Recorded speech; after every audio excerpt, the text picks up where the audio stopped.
This is Cruise Control. Your on-air automotive magazine with co-hosts Fred Staab and Les Jackson. Everything you need to know about new and used cars. Industry news. We'll fix or repair your car on the air. Fasten your seatbelts and let us take the wheel. Now, your ride is about to begin.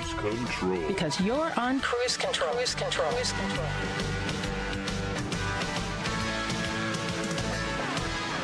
That's right. You are on Cruise Control, and so are we. We are Les Jackson.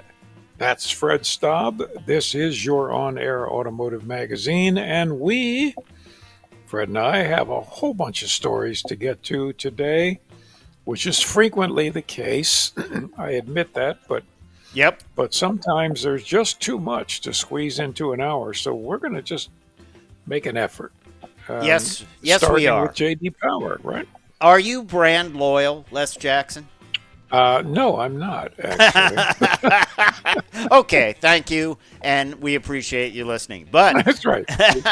Well, J.D. Power did their brand loyalty study, and can you guess who came out on top? Maybe this will help you. Yep. Porsche. So we'll tell you about that and some of the other brands that, inspire brand loyalty. So that will be coming up as our first story. That's right. And then we have one CEO saying no more boring vehicles. That's what we're going to do. No more boring vehicles. What does that mean for consumers? Yeah, I mean, sometimes you got to make boring vehicles or just kind of bread and butter vehicles. So what does that mean? Well, yeah. Yeah, we'll talk about that. And then I know this is the car I've been driving around this week. Well, not really. The AMG One. It is the world's fastest production car. It just reset its own record. Like it comes out every couple of years to reset its own record at the ring. We'll tell you just how fast it went around. What do they call that? The Green Death, don't they? Oh, the ring? Yes. The hated, the Green Death or the, there's lots of names for it. It's a horrible track. It's just, anyway, we'll keep going. And we're going to talk tech. Because LG might have come up with a technique to prevent runaway battery fires, which is becoming a serious problem. So we're anxious to cover this. Yeah, absolutely. And another thing we're anxious to cover is my at-the-wheel review of the Toyota Sequoia Trd Pro. This was a big vehicle, and it had all the goodies on it from Toyota, and it had tons of TRD components on the suspension, Fox shocks, and it was orange. I notice it's orange. It's just also it's gigantic. It's ginormous. The Toyota letters are about a foot tall. Yeah, you won't make any mistake who built it. That's for sure. Won't. It's not shy either. It's orange and it's not shy. It's not. No, it's not shy. We will be back. I'm Fred Staab. He is Les Jackson. We are just getting started on Cruise Control, so stay tuned because we will be right back on Cruise Control.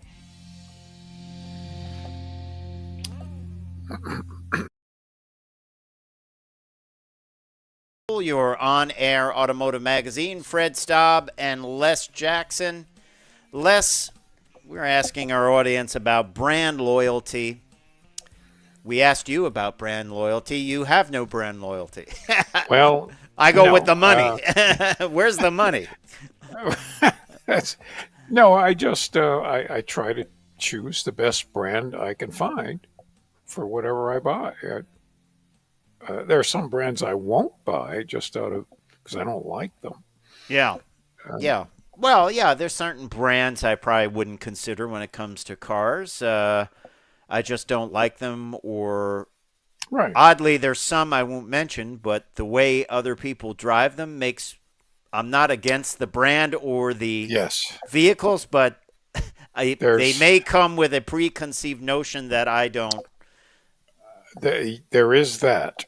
But the vehicles themselves are fine. But anyway, they are. we're getting off here, but what we're going to talk about is brand loyalty. And it was a J.D. Power study that just came out. And let's talk about the brands people are most loyal to. Now, the first one at the top of the heap for the premium brand for the third consecutive year is Porsche. And I can see this because, people aspire to this, don't you think? Well, that's right. And it's a unique driving experience. I don't think I don't know of any driving experience similar to it. Yeah, I would agree. And I would say it's certainly one of the more obtainable ultra luxury brands. And it's still, that's right. Even though you see a lot of them, it's still pretty unique. It has a uniqueness to it.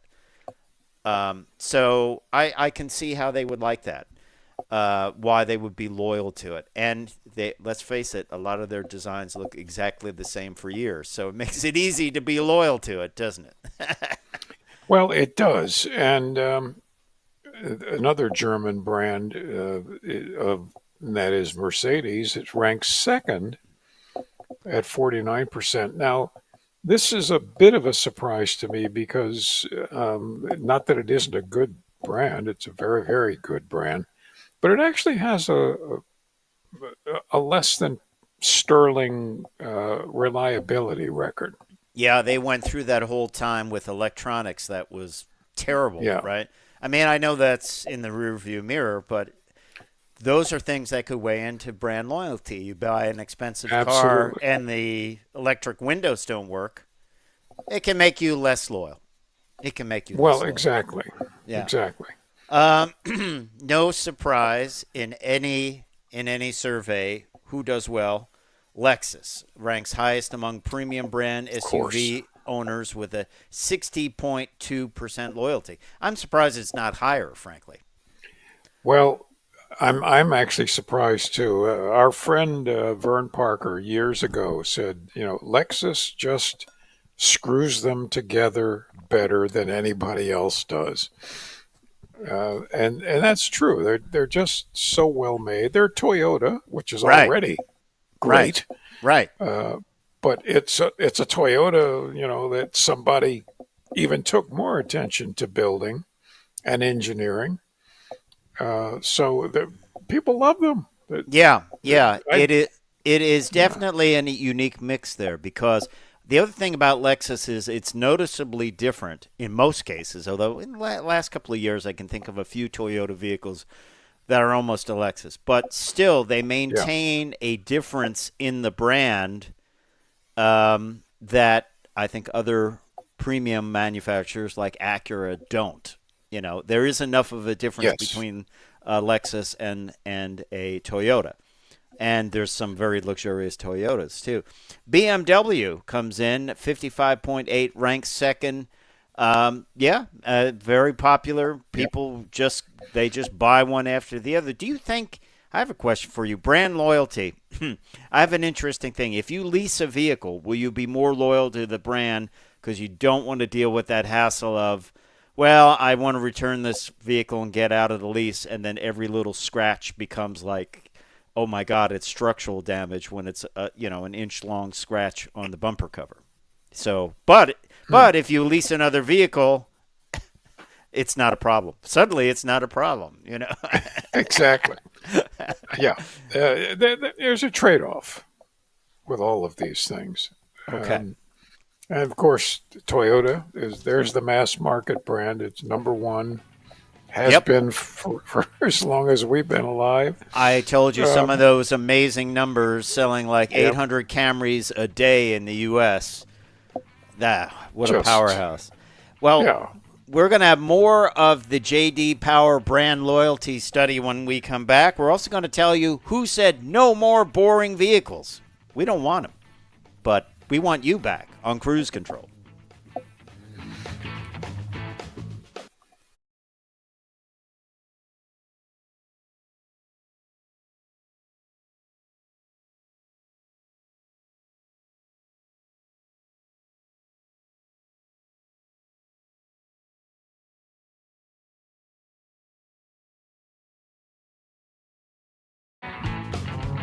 Cruise Control. Welcome back. Welcome back. Fred and I are covering the J.D. Power reliability, or actually favorability things, statistics, Things. brand loyalty. J.D. Power. There you go. J.D. Power. And we just hit Toyota, and of course, no surprise, right under Toyota for mass market is Honda. Yep. Wonderful, wonderful brand. And then Subaru follows that. They have just taken up, they're kind of the big three of the mass market producers. Yeah, they're an interesting case because they're more affordable, but they were built on loyalty as they marketed it to nurses and teachers, and it was kind of an interesting way that was marketed from the beginning. And I kind of think it got baked into their DNA. People just buy one after the other. Yeah, I know people like that. That's all they'll look at. And they are a little quirky, and they are different. And, now the differentiator is not as big as it used to be, all-wheel drive. All-wheel drive, most all models have an all-wheel drive option. Just about. Yeah. But they still, I think they also play into very well into, the active lifestyle person, once again, with the kayak. That's right. I need to get a new kayak. I've worn mine out. I've worn mine out just from carrying it around to show off my active lifestyle-ism. Yeah. I haven't actually put it in the water in 30 years, but They go in the water? I thought it was just like an accessory you carried around with you. Oh, you mean that you can float them? I did not know that. Well, they're like a boat. We're just Wow. joking around because the auto industry always shows when it says we build vehicles for active lifestyle people, they show someone standing there with a kayak, which apparently immediately signals you're an active lifestyler. But nothing wrong with it. I actually like kayaks.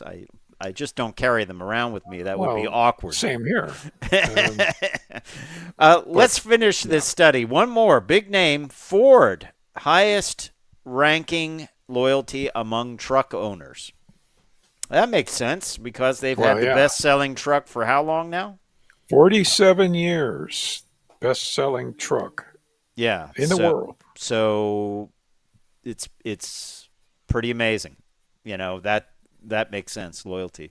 There you have it, the J.D. Power loyalty study. And some, I would say it's all believable because they're... Oh, sure. Each one of those brands has something about it that makes people want to be coming back.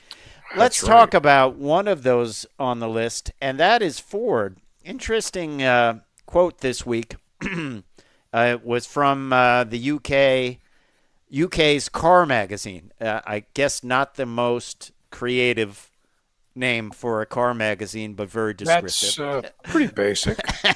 Yeah. But, hey, that's okay. And so Jim Farley was interviewed, and he said, he believes the company can do better. He said, we want to stop making boring mainstream cars. He's quoted as saying, we're getting out of the boring car business and into the iconic vehicle business.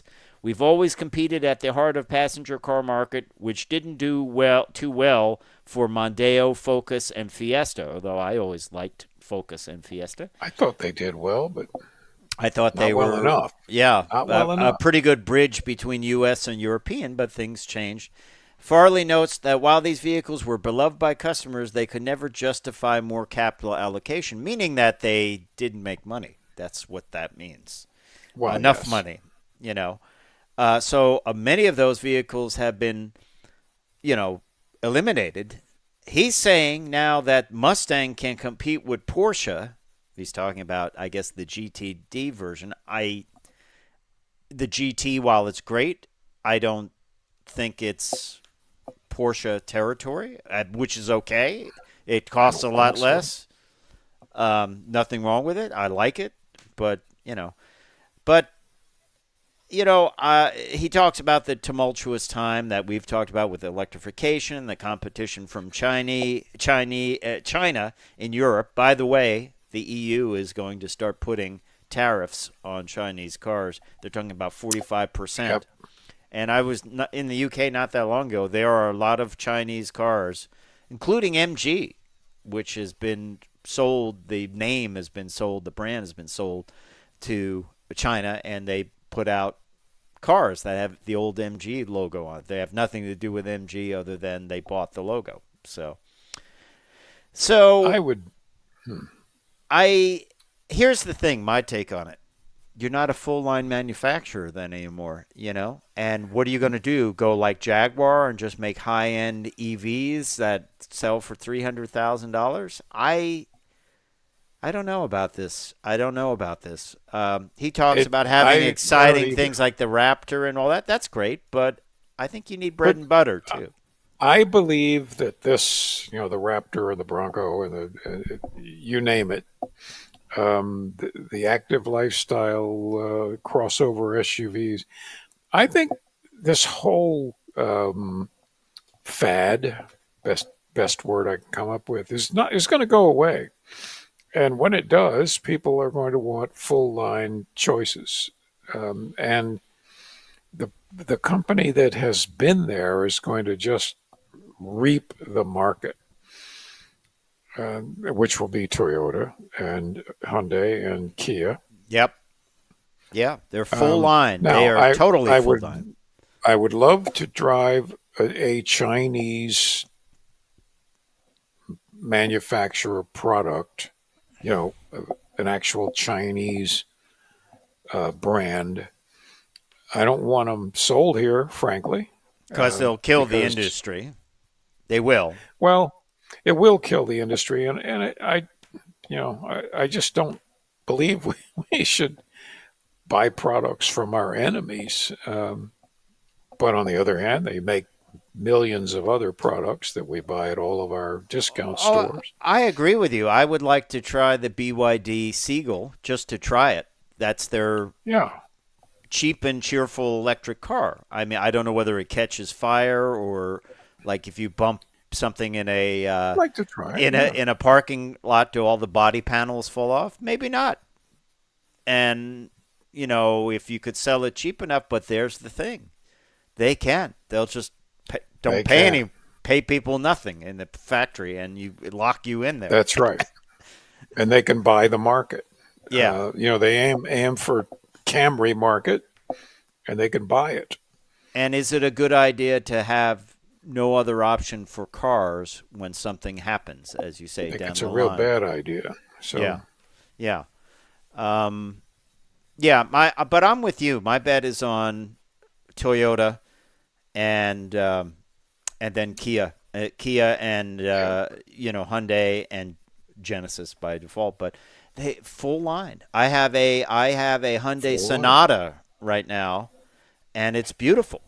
It's beautiful. It's a beautiful car, and it's a hybrid, and they're right there. As we said last week, we were like, well, what happens? All these manufacturers, they're like, well, we want to get hybrids in, maybe 2027 or whatever. Well, by that time, that ship left. You've got to turn on a dime. Exactly. And Hyundai Kia can do it. They're like, oh, we'll bring 7 more out next year. Done. Yeah, and as you know, I was so impressed with the Kia K5 that I bought one. Yeah, and it's magnificent. The K5's the Sonata in Hyundai, isn't it? It's the same car. Well, yes, they're built on the same line. It drives. I basically just drove it around a little bit yet. Have not done the full review, but I thought, wow, it is a quiet, smooth, enjoyable to drive car. So I'm anxious to get your mileage results because mine is not a hybrid. Okay. And I'm averaging over 42 on the road. I will have to get back to you on that, but I will. This will be a competition, sir. Well, I'll tell you what. One vehicle that probably doesn't get great mileage, but it will put a smile on your face is the AMG One. We'll talk about its Nürburgring record when we come back.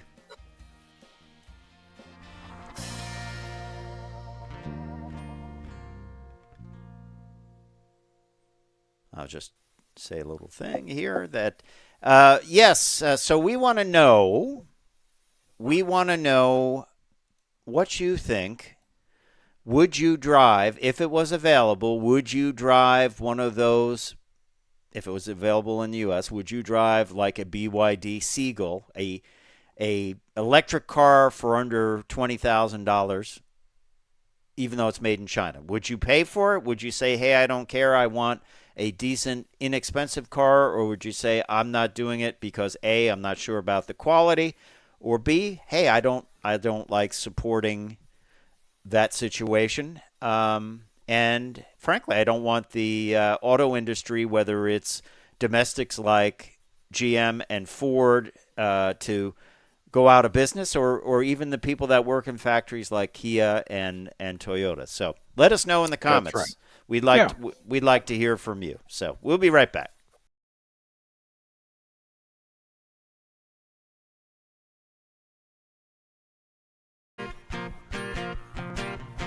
Cruise Control. Welcome back to Cruise Control. Now, Fred and I are going to strap ourselves into a race car. But it is a production car, believe it or not. But in a production, believe me, it's every bit a race car. But it is a Mercedes AMG One, ONE, and just broke its own lap record on the Nürburgring, and that was 6 minutes 29.090 seconds. So almost 13 miles, right? Yeah, it's almost 13 miles, 145 turns. Woo! You get a workout on that.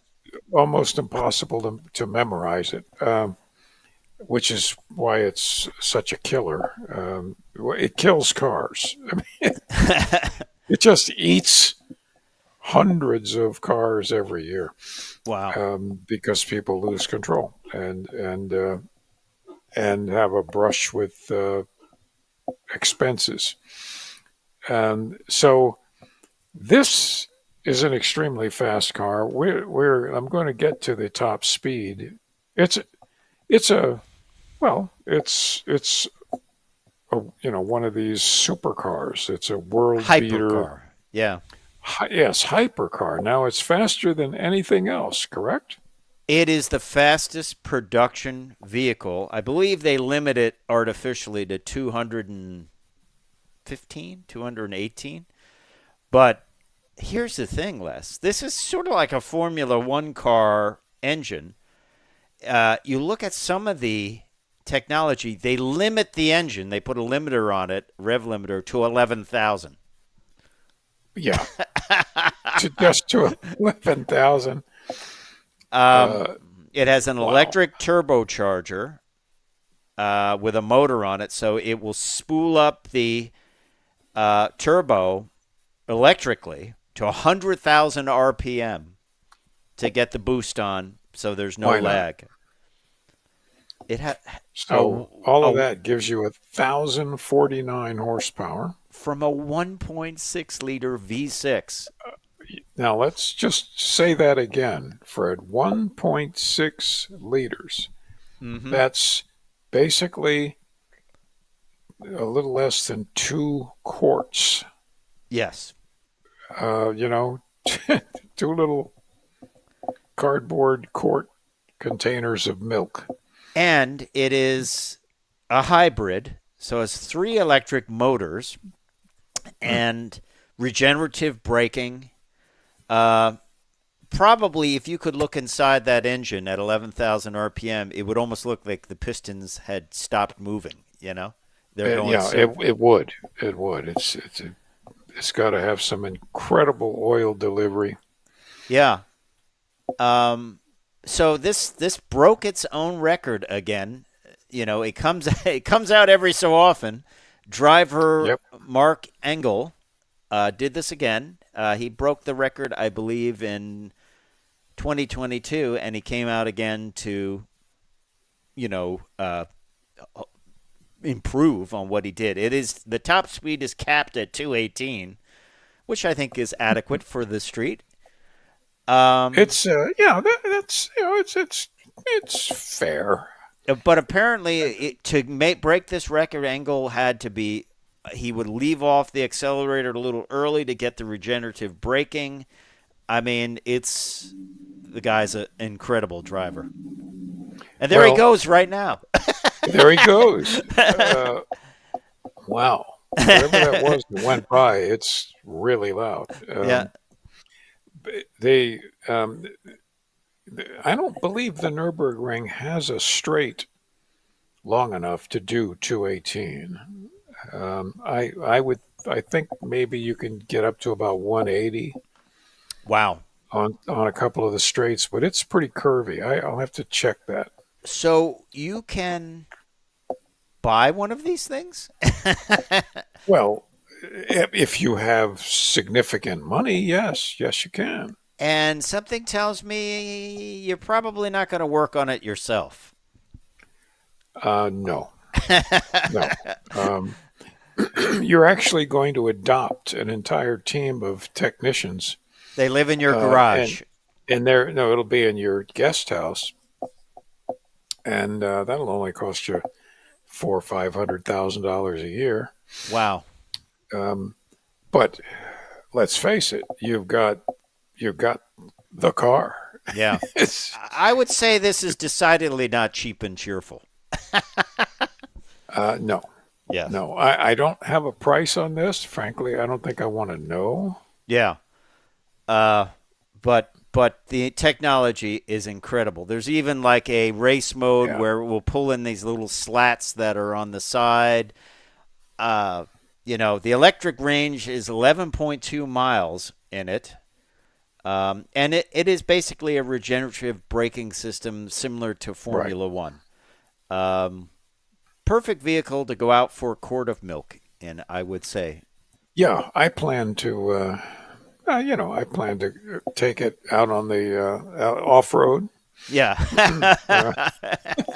Yeah, is there an off-road version of this? I'm wondering if I can get an off-road version. Well. Yeah. Is there a rack for my kayak? Yeah, that's right. Hey, let's talk a little tech, shall we?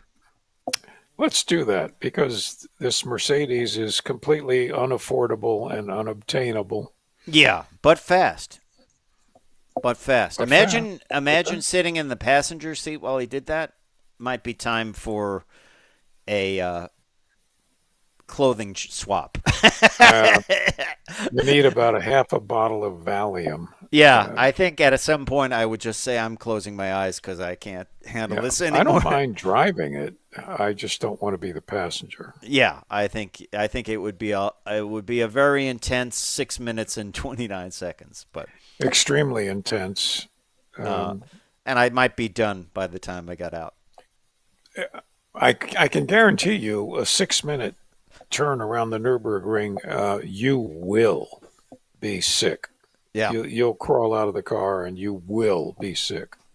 Well, let's talk tech here. Completely different issue. Let's talk tech. Runaway EV batteries, right? We've seen this happen. Big problem.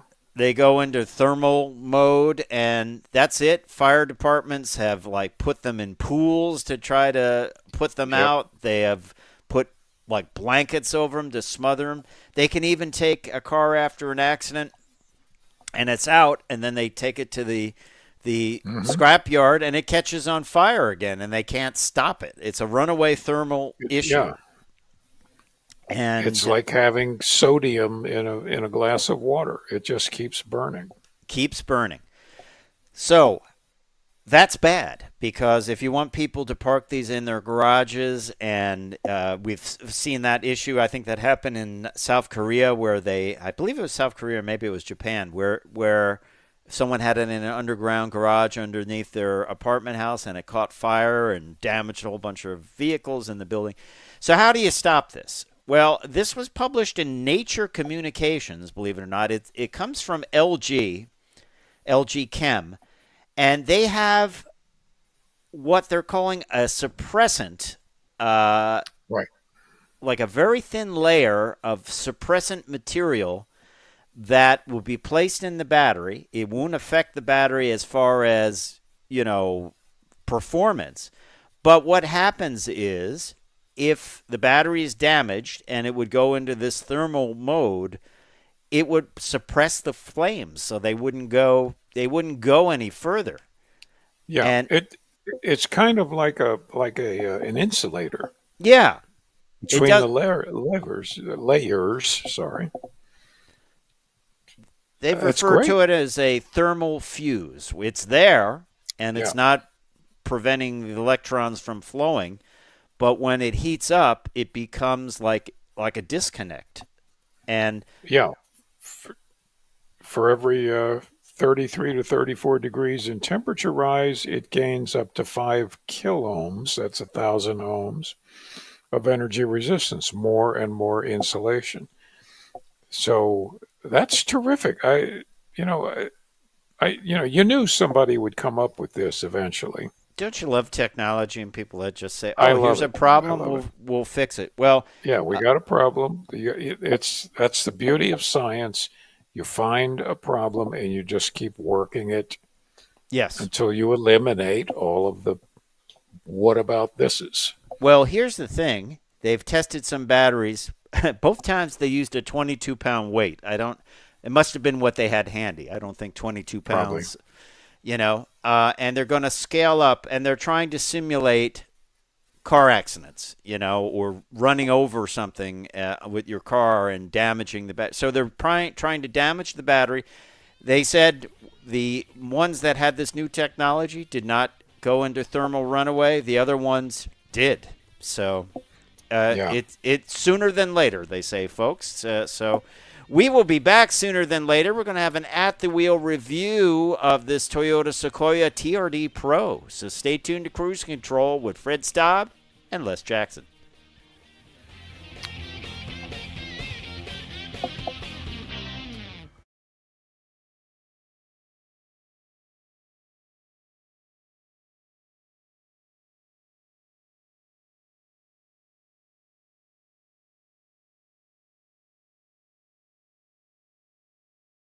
And welcome back to Cruise Control, your on-air automotive magazine. It's at the wheel time once again, and we have got, a big vehicle that is quite capable in the form of the Toyota Sequoia Trd Pro.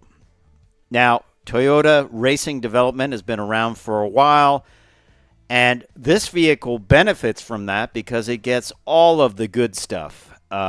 New for this year was the Terra color, which our model has, which is a orange, kind of metallic orange look to the vehicle, and it really makes it stand out. This thing is huge. Let's talk a little bit about it. It is a hybrid. They're all hybrids. Standard hybrid iForce Max powertrain.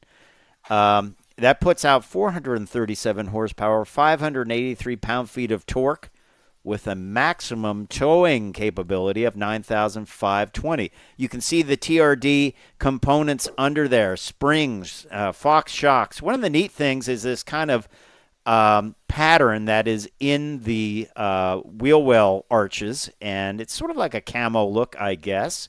TRD wheels, wow, they are great-looking wheels. This thing is ready for the road, and these are pretty aggressive tires, too. You can see the mud sipes on the side, or the mud lugs on the side. Falcon tires. Big call out for TRD Pro. On the inside, it's not shy either. We've got embroidered seats with TRD Pro on them. Once again, that sort of camouflage pattern is repeated in the ventilated portion of the seats. Great support in these seats, because you might very well be taking this big monster off-road and doing a little bit more with it. Call-outs on the TRD steering wheel, and, of course, you can find your center line with that red stripe. Overall, it is a pretty formal interior with some orange striping, orange stitching, large screen for all the infotainment and navigation, big chunky knobs in here, easy to use if you have gloves. This is one of the things I liked, augmented reality. It basically shows the perimeter of the car, so what's going on behind it, so it's easy to see what's going on. You have tow haul mode. You have bunch of different drive modes. And then even the shifter gets that red line TRD treatment. No area goes untouched. On the back, you've got the same kind of camouflage look to the seats with the orange piping, which goes well with that exterior terror color. A lot of room. Captain's chair, second row with a big walkthrough. These have big, heavy-duty rubber mats on the floor, lots of texture to them, so it's designed for muddy boots, and you just lift it out and hose it down. Rear seat passengers get some AC power, a couple of USB-Cs. Flip and fold second row seats get you into the third row, or you can walk through that center aisle there. So plenty of room. Overall, it's a rugged interior. There's a lot of black in it. Gigantic Toyota call-out letters on the dashboard, so you know you're in a Toyota, Les. I like the black trim outside and the black emblems. Very nice. You can turn down the third row very easily electronically, which is nice, although you don't get a flat load floor. The seats do stand proud of the load floor, but hey, that's the price to pay. You want a tire, you've got one underneath in the normal place, and TRD exhaust, which had quite a rowdy noise to it. Underneath, everyone gets the same powertrain, 437, 583 from the iForce Max. Mileage is not stellar, even with the hybrid. I would sense it's more of a performance thing than a what I would say is a economy thing. 22 highway, 19 city, and an aggregate number of 20. I guess if you didn't have that hybrid system, you'd be down at 16 and 17, maybe. I don't know. I love the color. I love the fact that they tricked this large vehicle out with the TRD wheels. I just think it's a good look. But you will pay for that look, and let's talk a little bit about that. Do I want to hear about the price? You may not want to, but I'm going to tell you anyway. So, by the way, those are 18-inch BBS forged aluminum wheels, cast aluminum running boards, which were beautiful, auto-leveling LED headlights. It's interesting. It had a light bar in the grill. I could not get it to go on. I don't know if that's a legal thing or not. I never really got an answer on that. That hybrid system uses a 10-speed automatic trans with sequential shift. 14-inch audio multimedia display with wireless Apple CarPlay and Android Auto. JBL 14-speaker subwoofer, 12.3-inch digital meter. This really, they did not spare anything on this. What are our options? Well, we had the power tilt slide panoramic roof with power sunshade. That was $500. That was the only option. So the base price is $78,710. So with that, that's the base price. You add in that sunroof for $500.